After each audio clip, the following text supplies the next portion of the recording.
अर्जुन, संसार में जो कुछ भी घट रहा है, जो तुम कर रहे हो, जो सोचते हो, वही कर्म है।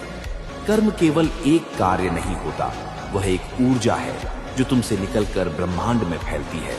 जैसा कर्म करोगे वैसा ही उसका फल पाओगे, यही कर्म का नियम है।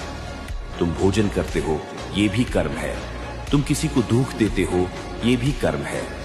तुम मौन रहकर अन्याय देखते हो, ये भी कर्म है। और अर्जुन, कर्म से कोई बच नहीं सकता। जो व्यक्ति सोचता है मैं कुछ नहीं कर रहा हूं, वह भी अकर्म रूप में कर्म कर रहा होता है।